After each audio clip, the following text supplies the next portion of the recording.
these charging stations that are being rolled out around the world. So it's really a great pleasure to have, of course, Anthony, Tony, Jim and Murray here, and to get the chance to speak to some of the founders and workers here at Tritium. So with that, I'm going to introduce Anthony. Thanks for being here, Anthony. Yeah, thanks very much, Terry, and it's great to be back here at Tritium. I have visited Tritium on other occasions as well, and I really want to thank Glenn and James for their welcome here today.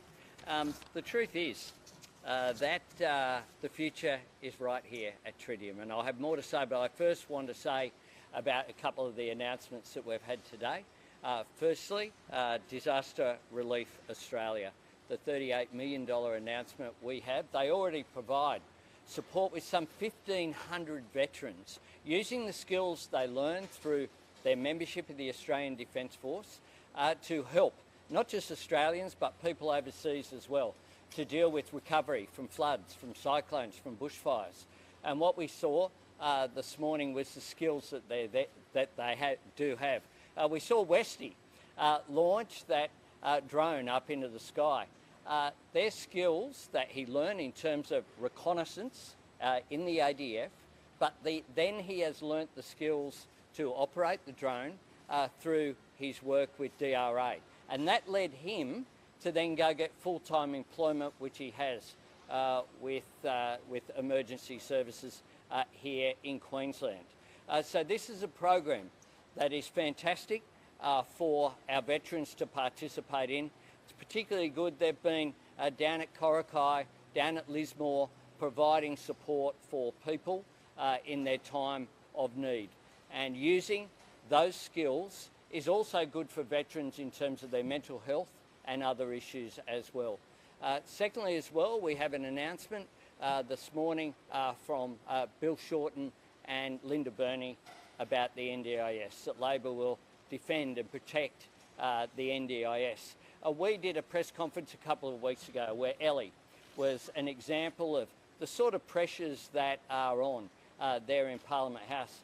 Ellie has a condition which means that she needs a colostomy bag to be replaced.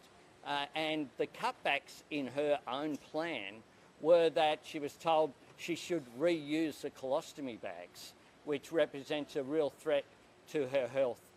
Labor's plan to defend the NDIS goes to issues including boosting efficiency, but also making sure that we oppose any unfair cuts which are there. And that was outlined this morning. Labor's proud of our creation of the NDIS and will always defend it. Now, this is particularly timely that we're here at Tritium today, because the future is right here, right now. This is a company that began a little over 20 years ago with a couple of people, James, who's with us here today, and another person under a house in St Lucia just 20 years ago. Today, this company here in Australia employs almost 400 people. It's about to open an operation in Tennessee in the United States. It is looking at opening in Europe. We have fast electric vehicle charging stations that can charge up for a high-powered vehicle 350 kilometres in just 10 minutes. Just 10 minutes. This is a lot of the technology that we see here, including the cooling systems, was developed here. Australia has always been good at science and innovation. What we haven't always been good at is commercialising the opportunities which are there. And our Powering Australia plan is about doing just that. It's about seizing the opportunity that is there to deal with climate change and to create jobs. That's why we released that in my first budget reply, going back to 2019. We announced the Rewiring the Nation plan. The Rewiring the Nation plan that is based upon the work of the Australian Energy Market Operator and its Integrated Systems Plan to bring the national electricity grid into the 21st century so that renewables can plug in to that grid. We have a circumstance whereby Snowy Hydro 2.0 won't actually be plugged into the grid when it's completed. An example of just failing to do the hard work and failing to make sure that we stabilise the grid by making sure it's fit for purpose for the 21st century. Our Powering Australia plan will create 604,000 jobs. It will ensure that 5 out of every 6 of those will be in regional Australia. $52 billion of private sector investment, reducing emissions by 43% by 2030.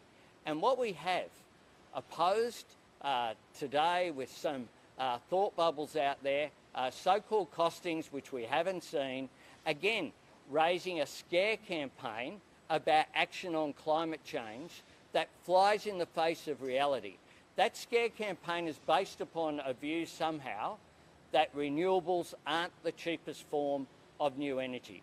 And we know that that is why the market is choosing clean energy and renewables for new energy growth. That is something that is happening in spite of the government, not because of the government.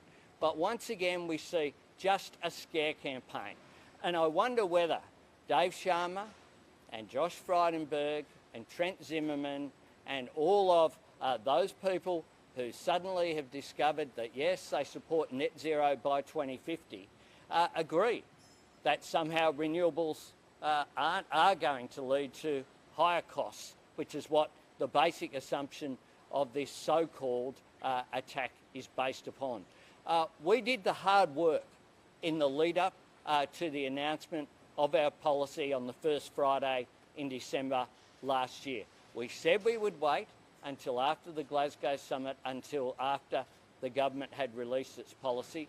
We did the modelling through Reputex, Australia's leading energy economists. Our proposals stack up. Our proposals ensure that we can embrace the opportunities that are there in the future. But this is a government that have no plan for the future. This is a government that struggle with the present and don't learn from the past. No plan for the future, struggle with the present and don't learn from the past, which is why during the last election campaign, you might recall that Scott Morrison said that electric vehicles would end the weekend. He said you couldn't tow your trailer, you couldn't tow your boat, all complete nonsense going forward. He said that charging the big battery was as useful as the big banana or the big prawn. He said that a 50% renewable energy target was nuts, was his quote during that time. And his minister at the time, given he's there in WA now, spruiking the benefits of hydrogen, last election campaign, when Labor had a policy on hydrogen, the minister said that it was snake oil, that there was nothing would be ready for decades. The delay, prevarication and inaction from this government has meant that we're missing out on opportunities. There's such a thing as first mover advantage. Now, we've lost that. But what we need to do is to embrace the opportunity that is there from action on climate change, which will actually be good for our economy and good for jobs. And yet what today's scare campaign really highlights is that nothing has changed for this government. All they're left with is a scare campaign, no substance, which is why Scott Morrison went to the Glasgow conference, gave an empty speech to an empty room and has nothing to say about Australia's future. If people want a government that will embrace the opportunities of the future, they need to elect a Labor government that will have clean and cheap energy, that will use that clean and cheap energy to power, not just in terms of the energy system, but to use that to power high-value manufacturing, to make us more competitive, and then to use the National Reconstruction Fund that we've said we'll establish to support the transformation of existing industries, but also to support new industries like this one right here that just over the last 2 decades didn't exist at all. but with regard to electric vehicle charging, it's really occurred just in the last decade. And we heard on the assembly line there the difference between producing some 28 charging stations a month just 4 years ago to now producing something like 500 a month and going offshore, a great Australian success story. I'll ask Jim to add. Thank you. A better future under Labor is powered by cleaner and cheaper energy, creating new jobs, new industries and new opportunities right around Australia. And this is absolutely central to our economic plan. And we have taken the time to model, using Australia's leading energy economists, to model our climate change and energy policy, which will deliver billions of dollars in new investment, get power bills down and create hundreds of thousands of jobs right around Australia, but mostly in the regions. And places like Tritium give you a glimpse of the possibilities of our economic plan. When we bring together great skills, when we bring together renewable energy, manufacturing, all of the things that you can see here gives you a glimpse of the possibilities of a better future under Labor from a government that takes the climate change challenge seriously, but also recognises the vast opportunities for our economy in cleaner and cheaper energy. Now, Angus Taylor has been forced into another absolutely humiliating admission today that the numbers he cooked up and put in the papers are complete and utter rubbish. Angus Taylor has added fuel to the bin fire of lies that this government tells about renewable energy. These are dodgy numbers from a dodgy minister in a dodgy government. These are numbers from a minister you can't take seriously, in a government you can't take seriously on climate change. And we've seen this humiliating concession today from the so-called climate change and energy minister, that these numbers have been made up by the minister and put into the papers in an effort to mislead people about the vast opportunities of renewable energy and the way that they can get our power bills down at the household level, but also at the business level, and create hundreds of thousands of new jobs in new industries and new opportunities right around Australia. So no more of the lies about renewable energy being told by this Morrison government. This has been a wasted decade of missed opportunities on climate change and energy, and the only way to get decent action on climate change, the only way to get power bills down, new investment flowing, new jobs, new opportunities, new industries right around Australia is to change the government. A better future under Labor will be powered by cleaner and cheaper energy. That's our commitment. The government is powered by these lies that they tell about climate change and energy. We've had enough of that over the best part of a decade. Mr. Elton, Thanks. Mark, in an interview this morning you said that the government has underestimated. How? Well, I've been underestimated my whole life. My whole life has been one whereby I haven't got a leg up. I've fought for everything that I've got. I have a long period in public life. I've learnt something new each and every day. I lead a team that's united. I lead a team that has plans for the future. This government are still relying upon today, another scare campaign based upon a lie, based upon the same untruths that they put forward during the 2019 campaign. They said that electric vehicles would end the weekend. And we've seen the growth here, 28 up to 500 in terms of charging stations being produced at this factory right now. These jobs are secure jobs. They'll grow. We met with the company leaders earlier this morning, and they have done an amazing job. They're looking at expansion here in Australia. We, on the way here, turned into their research facility that is just hundreds of metres down the road because there are multiple venues of Tritium right here in southeast Queensland. This is an example of the opportunity that is there from embracing the future, not being scared of it, not being terrified of it, so to the point whereby you just dismiss the future. So I have been underestimated my whole life.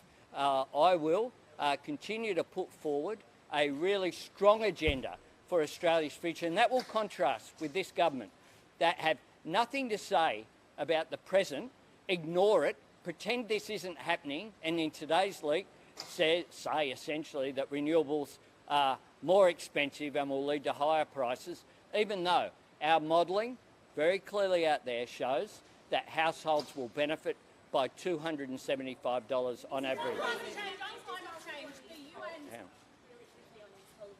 Sure. Labor is 6 points ahead, same as last time. The coalition primary vote is behind Labor's, but personal support for yourself has fallen. What do you make of these results? Oh, look, I'm not a commentator. That's your job.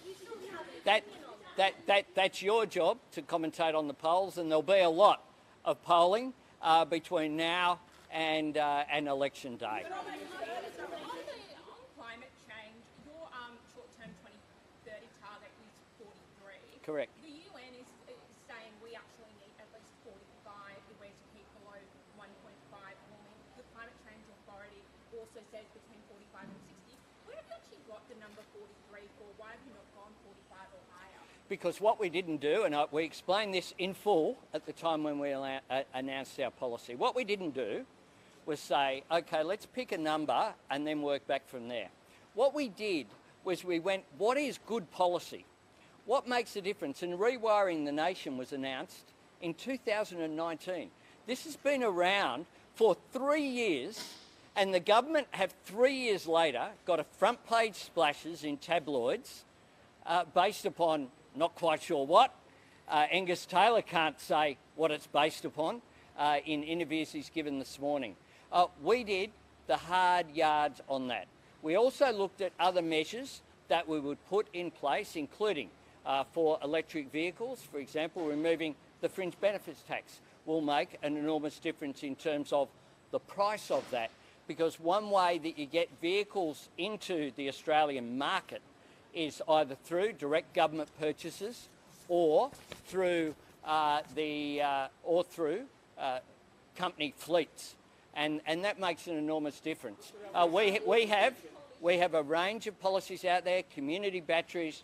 What we did was we worked through all of the policies, and then Reputex did the modelling, and it found that that would reduce emissions by 43% by 2030. That's how you do good policy. Sure. Greenfields Morrison today said that you would guarantee the Greenfields be extended from 4 to 6 years. This is standalone. This isn't with the omnibus. Are you guys going to support this standalone measure, shorten it ahead of 2019? What Mr Morrison's announced today is all over the place. It's completely different to what he said the government policy was 2 days ago. Let's not forget last time they introduced legislation on this, how was it taken out in the Senate? By a vote of the government. They voted to get rid of their own legislation on this. The government is all over the place, and as I say, what Mr Morrison's saying today is the opposite in some ways of what he was saying 2 days ago, and what he's referring to today, where he's talking about the annual wage review, is actually a lower rate of increase than what's happening under current Greenfields agreements. We announced the industrial relations policies that we would be taking to the election more than a year ago, and unlike the government, our industrial relations policies uniformly deliver secure jobs, better pay and a fairer system. Sure. Mr Albanese, you can't get away from the fact that voters are still struggling to find reasons to elect you. How are you going to deal with that? How are you going to give them reasons when they say they don't know who you are or what you do when you become Prime Minister? It's a cracker of a reason right here. Right here. This is about the future. This is about what the government denies. They deny the role that the transformation that will occur in not just the Australian economy, we're talking about a transformation of the global economy. And what we see at international conferences is Australia go along and be in the naughty corner with Saudi Arabia, with Brazil, with a couple of countries, trying to oppose the tide that is occurring in terms of the transformation of the global economy. What we see here right now is Australian science and ingenuity. It is this company that developed the cooling system for their charging stations. And what that means is that it can be locked up, essentially, Doesn't have to be opened up, fixed, so it stops bugs and things interfering with the electronic equipment in terms of its use. This is world's best technology. I want to back Australian science. I want to back Australian jobs. I want to back Australian industries. This government don't. They say that the vehicles that will be charged by these stations will end the weekend. They say that this is going backwards and will hurt Australians. The truth is that the role of government, and it's a big difference between myself and my opponent. My opponent is running on fear and scare. He did that in 2019, and the truth is he got elected. He got elected without an agenda. My agenda is about optimism, is about creating opportunity, is about backing Australian science, is about backing Australian industry and backing Australian jobs. I want a high productivity, good wage economy going forward. This Prime Minister is incapable of doing it. At the back. At the back. Just on Catherine Dees, are you concerned that the transgender community is being dragged into the middle of the political debates here? And what do you make of the theory that this is all a tactic to try and gain votes from Western City seats that voted against same-sex marriage in 2017? Well, this is a debate that is divisive within the community, but it's also divisive within the Liberal Party. And the Liberal Party, I'll leave it to them to sort it out. You've got Matt Keane making comments. You've got Trent Zimmerman there in North Sydney in the seat next to Warringah saying that the candidate for Warringah should be disendorsed. This is just another example of the chaos and division that is there within the Liberal Party. And I make this point. Scott Morrison's last captain's pick before the last election was a fellow called Craig Kelly. Craig Kelly. And Craig Kelly is now continuing to run as an independent. Fee.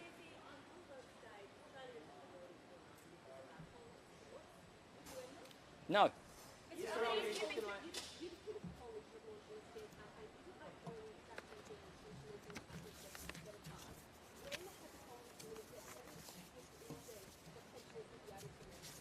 Well, here's what Anne Ruston said.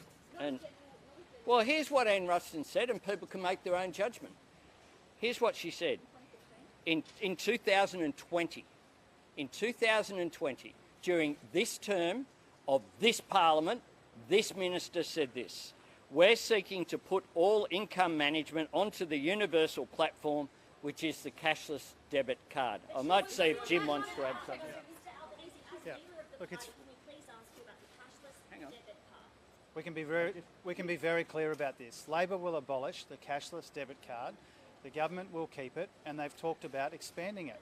The Prime Minister during the course of this term, in September 2019, said that the cashless debit card commended itself to wider application.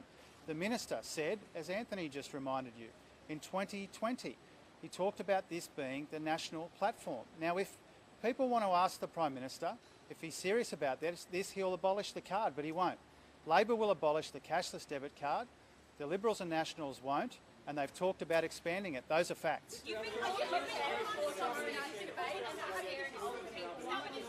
Hang on, one at a time. Sure. Your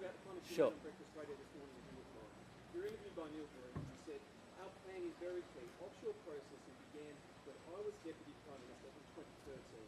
We turned back boats. We had settlements in third countries. Now, you were Deputy Prime Minister from June 26, 2013 through to September of that year. Now, between that period, some 3,960 people arrived illegally in Australia on 48 boats. You didn't turn back the boats. No. Is that not accurate? No. And what confidence do people have? We have said that we support Operation Sovereign Borders. We've said we support the offshore processing system. We've said we support boat turnbacks. We've said we support settlement in third countries. There is a difference that we have over temporary protection visas. Was you wrong on radio this morning? People will make their... We have been very clear. We have been very clear about the policies that we support, very clear going forward. We will continue to support them. And one of the things I said on radio this morning was that the government said that if you agreed to the New Zealand model, it would open up the whole system again. The truth is they delayed on that. They delayed on that for year after year. We have been calling upon them to accept it, and they waited until just before the election before they said that. Mr. Albanese. Could you give us an insight into why Labor spent $130 million in local announcements without putting out press releases? And while I've got you, are you on the same page as Andrew Charlton, your MP candidate in Parramatta? In February, he called at a paper on Uber drivers. Excuse me, one moment. I'll just finish the question. That said that they were overwhelmingly satisfied with their higher rates of pay as opposed to flexible hours. Is that out of step with Labor's policies on the gig economy? Well, I haven't read the policy, the thing that he wrote. Well, with due respect to you at a press conference, I would read the articles before I respond. But can I say on the gig economy, and Tony will add some, one of the things that's happened on the gig economy is we've asked question after question about, in the Parliament, about should people be paid the minimum wage. And what the government has said is that it's complicated. I don't think it is complicated to say that Australians should be paid the minimum wage. The minimum wage is just $20.33. At the moment in the gig economy, you get found that you're not an employee and immediately all your rights fall off a cliff. All your rights. No rights to rostering, no rights to a minimum income at all. All the rights fall off the cliff. When you hear the government say, oh, casualisation hasn't changed, they leave off every single person working in the gig economy, whether it's transport, whether it's the care industry. It's not just the apps you might have on your phone where people are working on the gig economy now. It should never be the case that the hardest question for a government to answer is whether or not Australians should at least be paid the minimum wage. But this government can't guarantee Australian workers will at least be paid the minimum wage. We will extend the powers of the Fair Work Commission to be able to set minimum standards for these workers. We should not be a country like we've become where people are being paid less than what is meant to be the absolute minimum in Australia because of a legal technicality of how they're defined. Mr. Albanese, Just here. Back on the polls, two this week, back to back, showing a rising number of undecided voters, nearly a third either undecided or indicating that they will support independence or minor parties. 5 weeks left to go. How do you convince those people to back you? Because they don't like what Mr. Morrison's putting down, but they're not supporting you either. We'll continue to put forward our positive agenda for a better future where no one's left behind and no one's held back, with the 4 key themes that we'll continue to run on: strengthening Medicare, cheaper childcare, cheaper electricity prices, taking pressure off the cost of living, dealing with more secure work, and a future made in Australia. Last one. A question on floods right yourself. Sure. 2 parts. James Stone, the head of the National Recovery and Resilience Agency, you've been outspoken about will he be sacked with Labor in his government? And secondly, your defence spokesman, Brendan O'Connor, has previously said that Labor would consider the idea of almost a civil defence force in government to be able to respond to natural disasters. Is that still a possibility? Is that still something you consider?